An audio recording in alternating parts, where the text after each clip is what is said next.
Welcome to the Salmon Runs YouTube. Enjoy the video. In this video, I will explain how to trade options on Thinkorswim web.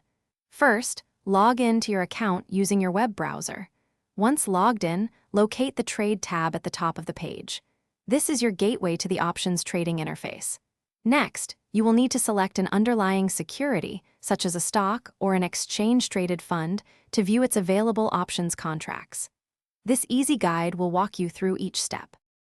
Once you have selected an underlying asset, the options chain will appear. This chain shows all available call and put options for different expiration dates. Carefully choose an expiration date that fits your investment horizon, whether it's a few days or several months out. Then, examine the strike prices, which are the prices at which the option can be exercised. You will also see the bid and ask prices for each contract.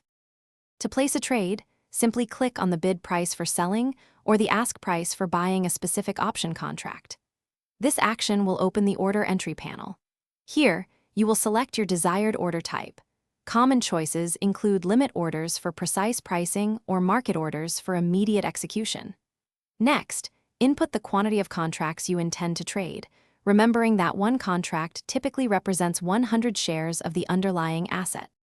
After placing your trade, it is crucial to monitor your open positions. Navigate to the Monitor tab to view your current holdings and their performance. Consider setting up price alerts to notify you of significant market movements or when your profit targets are met.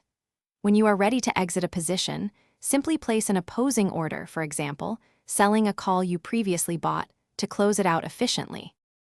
Thanks for watching. Consider subscribing if we helped you.